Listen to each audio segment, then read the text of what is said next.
Sorry.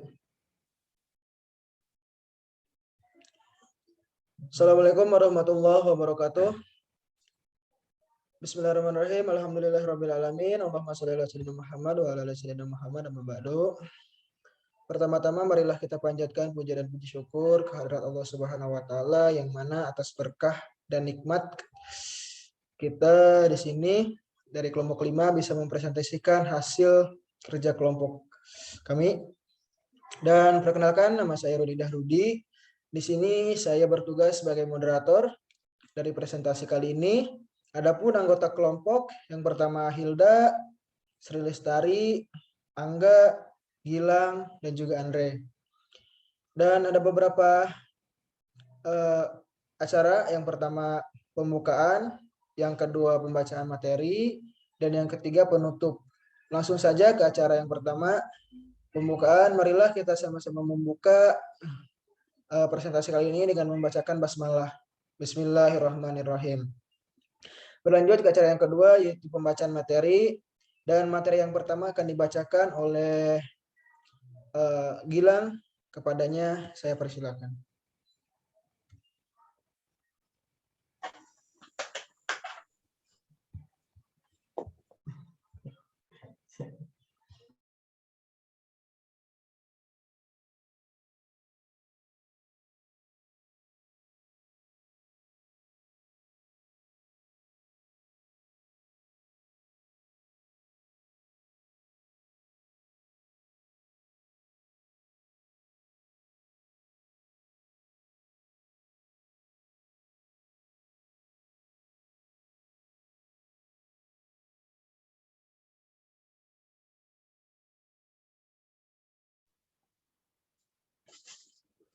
Slide.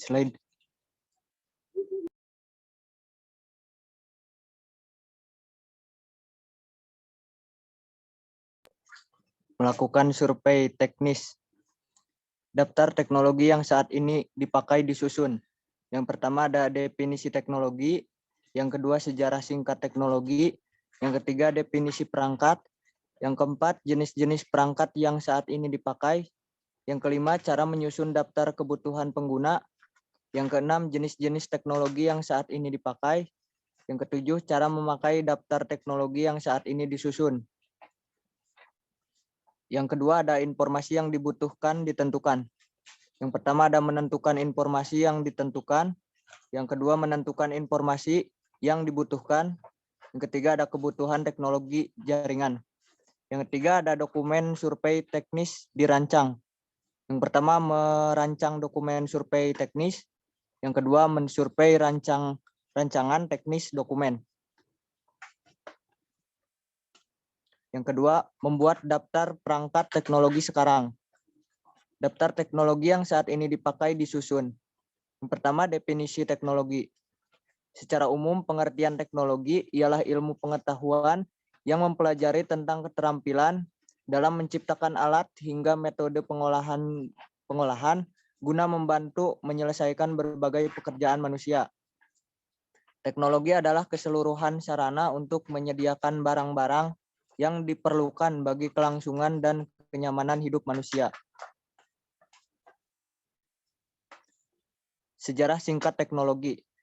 Sejarah teknologi dimulai dari munculnya spesies manusia di muka bumi. Jejak-jejak peralatan dan teknologi yang dimiliki manusia sejak awal peradabannya ditemukan. Kemudian direkonstruksi secara historis dan kemudian dianalisis kaitannya dengan perkembangan peradaban manusia. Perkembangan kajian teknologi pendidikan menghasilkan berbagai konsep dan praktek pendidikan yang banyak memanfaatkan media sebagai sumber belajar. Oleh karena itu, terdapat persepsi bahwa teknologi pendidikan sama dengan media, padahal kedudukan media berfungsi sebagai sarana untuk mempermudah dalam penyampaian informasi atau bahan belajar. Yang ketiga ada definisi perangkat. Sebuah komponen-komponen di mana komponen tersebut sudah sering dilihat sehari-hari atau juga biasa disebut sebagai alat perlengkapan.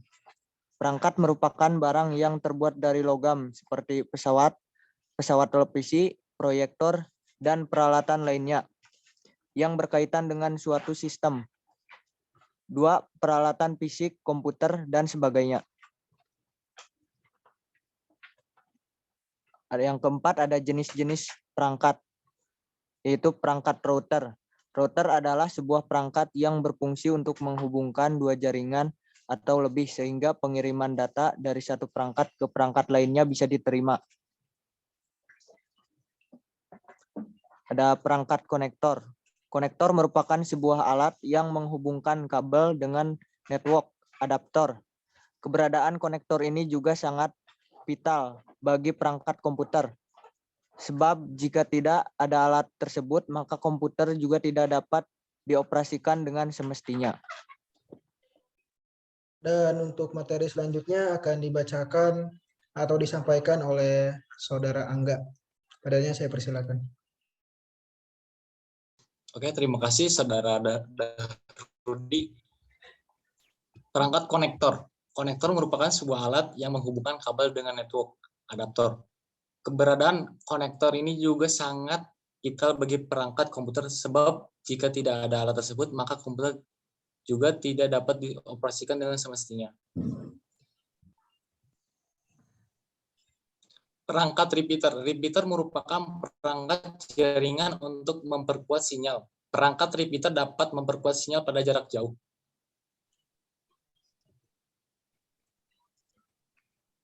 Perangkat modem. Modem merupakan perangkat keras yang dapat menghantarkan perubahan data sinyal menjadi analog untuk selanjutnya kembali menjadi data sinyal digital, sehingga komputer dapat dijalankan. Perangkat NIC atau network interface card merupakan kartu yang juga berperan penting bagi dan jaringan LAN.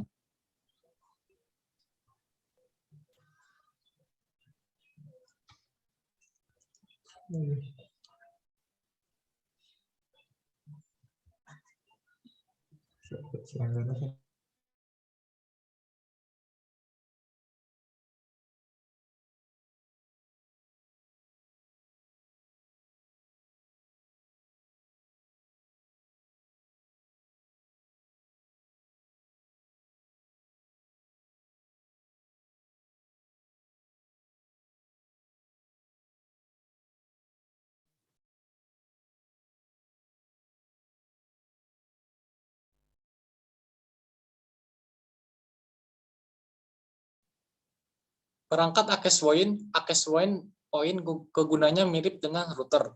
Namun access point memiliki fungsi dan sebenarnya ialah untuk memancarkan wireless sinyal yang dipancarkan dari router untuk membuat jaringan WLAN.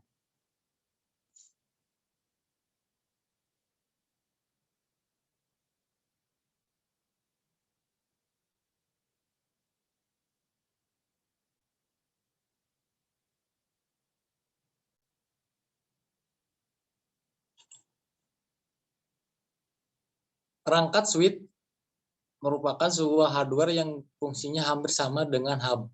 Ia bisa membagi-bagi jaringan lokal ke banyak perangkat komputer.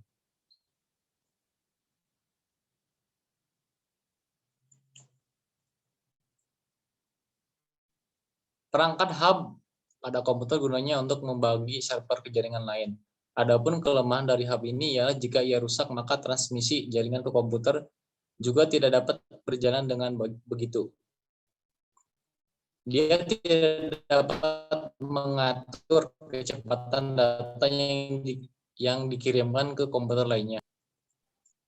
Baik, untuk selanjutnya akan disampaikan oleh Saudari Hilda. Kepadanya saya persilakan.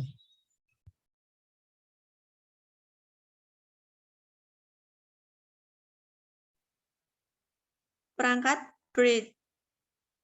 Bridge adalah perangkat jaringan yang digunakan untuk memecah jaringan yang besar. Bridge bekerja dengan mengenali alamat match asal yang mentransmisi data ke jaringan dan secara otomatis membangun sebuah tabel internal. Lalu perangkat LAN card ini merupakan perangkat jaringan yang dapat menghubungkan kiriman data dari perangkat satu ke perangkat lainnya. Lalu 5, cara menyusun daftar. Dalam menganalisa kebutuhan pengguna, maka diperlukan output daftar kebutuhan pengguna untuk mencapai daftar tersebut. Maka dibutuhkan beberapa langkah penting sebagai berikut. Langkah pertama, selalu menjaga hubungan yang baik dengan pihak perusahaan. Hal ini cukup penting karena akan memperlancar proses pembangunan software.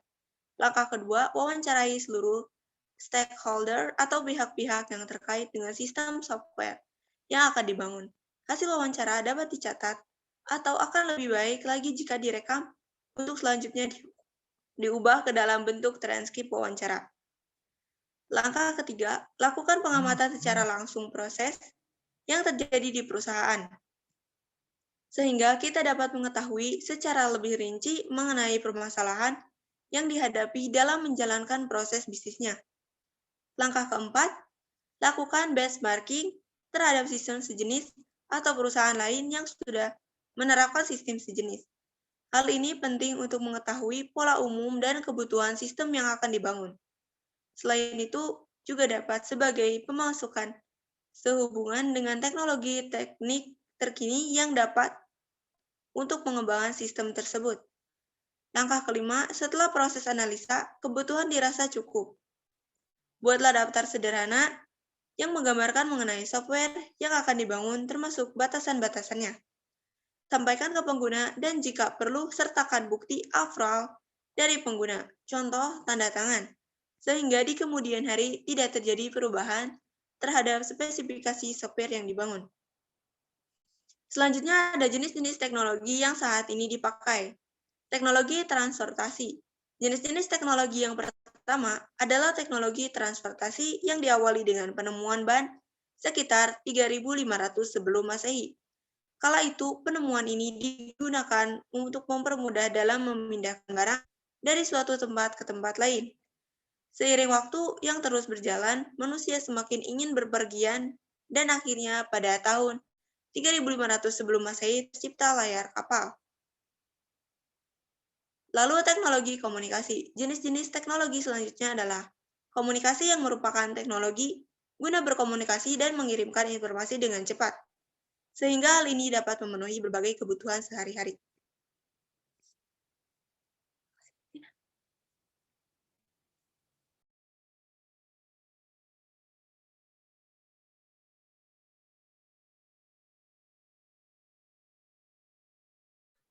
Baik, selanjutnya akan dibacakan oleh Saudari Sri. Padanya saya persilakan. Oke, terima kasih kepada moderator. Selanjutnya yaitu ada teknologi informasi. Penemuan ini bisa membantu manusia dalam menerima informasi dalam waktu singkat dan cepat, sehingga ini dapat memenuhi kebutuhan manusia dengan amat mudah. Secara umum, teknologi informasi berarti suatu sistem berbasis komputer, terutama pada perangkat keras atau hardware dan perangkat lunak atau software. Dua perangkat ini diciptakan guna mendukung serta meningkatkan kualitas informasi secara mudah dan cepat. Selanjutnya ada teknologi konstruksi. Teknologi ini diciptakan agar membantu dan mendukung para insinyur dalam menciptakan berbagai inovasi bangunan rumah dan fasilitas umum lainnya. Selain itu, teknologi konstruksi ini diciptakan demi mempermudah para pekerja dalam membangun beragam fasilitas. Contohnya yaitu teknologi konstruksi adalah CID, alat berat, dan lain sebagainya.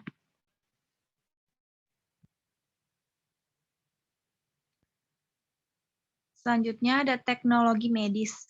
Umumnya, teknologi medis menggunakan sarana komputer untuk membantu para medis dalam melakukan penelitian atau mendiagnosis pasien.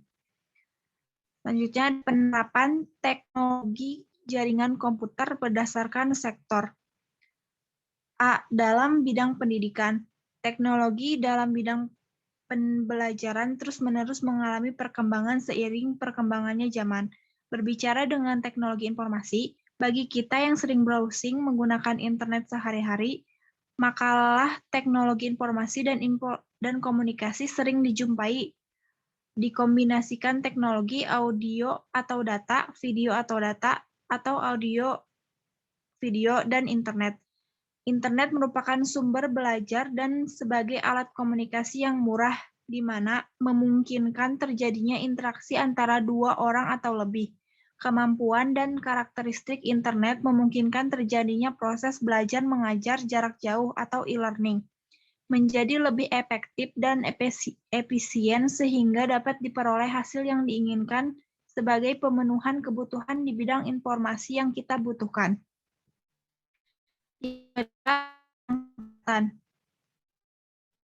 Pemanfaatan teknologi informasi dalam bidang kesehatan, salah satunya ialah sistem yang berbasis kartu cerdas atau smart card.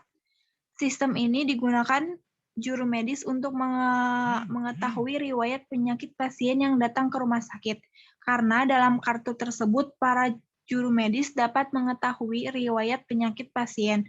Contoh lainnya ialah digunakan robot untuk membantu proses operasi pembedahan serta penggunaan komputer atau hasil pencitraan 3 dimensi untuk menunjukkan letak tumor atau dalam tubuh pasien. Yang ketiga ada perbankan. Dalam dunia perbankan, contoh penerapan teknologi informasi adalah perbankan atau dikenal dengan internet banking. Beberapa transaksi yang dapat diketahui melalui internet banking antara lain adalah transfer uang, pengecekan saldo, pemindahan pembukuan, pembayaran tagihan, dan lain-lainnya. Bahkan, penarikan uang atau pengecekan saldo hingga transfer antar bank melalui mesin ATM juga merupakan pemanfaatan teknologi informasi dalam bidang perbankan. Yang keempat ada bidang bisnis. Dalam dunia bisnis yang sangat erat kaitannya dengan transaksi jual beli, pemanfaatan teknologi informasi yang dimanfaatkan pula untuk sarana perdagangan secara elektronik atau dikenal dengan e-commerce. E-commerce adalah penyebaran atau pembelian, penjualan, pemasaran barang dan jasa melalui sistem elektronik seperti internet atau televisi. E-dagang dapat melibatkan transfer dana elektronik, pertukaran data elektronik, sistem manajemen inventory otomatis, dan sistem pengumpulan data otomatis. Dalam e-commerce merupakan bagian dari e-business, di mana cakupan e-business lebih luas. Tidak hanya sekedar perniagaan, tetapi mencakup juga perkolaborasian mitra bisnis, pelayanan nasabah, lowongan pekerjaan, dan lain-lainnya. Selain teknologi jaringan, e-dagang juga menggunakan teknologi basis data surat atau surat elektronik atau email dan teknologi komputer yang lain seperti sistem pengiriman barang dan alat pembayaran untuk e-dagang ini.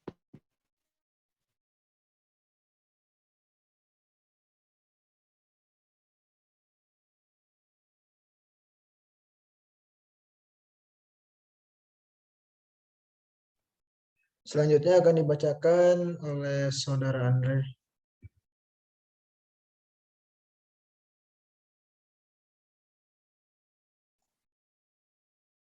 Selanjutnya ada perusahaan.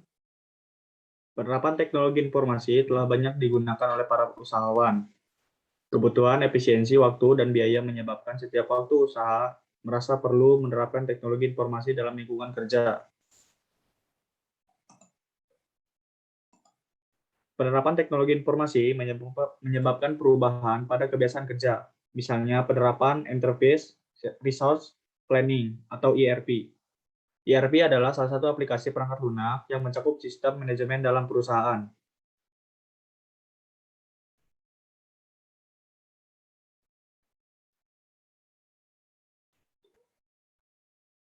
Yang keenam, cara memakai daftar teknologi yang saat ini dipakai. Dan komunikasi dalam perusahaan. Penerapan teknologi informasi dan komunikasi banyak digunakan untuk para usahawan. Kebutuhan efisiensi waktu dan biaya menyebabkan setiap pelaku usaha merasa perlu menerapkan teknologi informasi dalam lingkungan kerja. Penerapan teknologi informasi dan komunikasi menyebabkan perubahan pada kebiasaan kerja. Misalnya, penerapan Enterprise Resource Planning (ERP). ERP adalah salah satu aplikasi perangkat lunak yang mencakup sistem manajemen dalam perusahaan. Cara lama kebanyakan. Yang kedua, penerapan teknologi informasi dan komunikasi dalam dunia bisnis. Teknologi informasi dan komunikasi dimanfaatkan untuk perdagangan secara elektronik atau dikenal sebagai e-commerce. E-commerce adalah perdagangan menggunakan jaringan komunikasi internet. Yang ketiga, penerapan teknologi informasi dan komunikasi dalam perbankan. Dalam dunia perbankan, teknologi informasi dan komunikasi adalah diterapkannya transaksi perbankan lewat internet atau dikenal dengan internet banking. Beberapa transaksi yang dapat dilakukan melalui internet banking antara lain transfer uang, pengecekan saldo, memindah bukuan, pembayaran tagihan, dan informasi rekening. Yang keempat, penerapan teknologi informasi dan komunikasi dalam pendidikan. Teknologi pembelajaran terus mengalami perkembangan seiring perkembangan zaman. Dalam pelaksanaan pembelajaran sehari-hari, sering dijumpai kombinasi teknologi audio atau data, video atau data, audio atau video, dan internet. Internet merupakan alat komunikasi yang mudah, di mana kemungkinan terjadinya interaksi antara dua orang atau lebih. Kemampuan dan karakteristik internet memungkinkan terjadinya proses belajar mengajar jarak jauh atau e-learning menjadi lebih efektif dan efisien sehingga dapat diperoleh hasil yang lebih baik. Yang kelima, penerapan teknologi informasi dan komunikasi dalam kesehatan sistem. Berbasis kartu cerdas atau smart card dapat digunakan juru medis untuk mengetahui riwayat penyakit pasien yang datang ke rumah sakit karena dalam kartu tersebut para juru medis dapat mengetahui riwayat penyakit pasien. Digunakannya robot untuk membantu proses operasi pembedahan serta penggunaan komputer pencitraan 3 dimensi untuk menunjukkan letak tumor dalam tubuh pasien.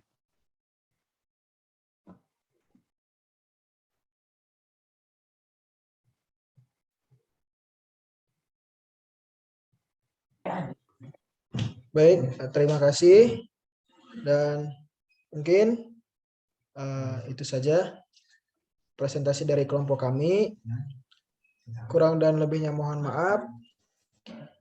Ditutup. Billahi taufiq wal hidayah. Wassalamualaikum warahmatullahi wabarakatuh. Warahmatullahi wabarakatuh.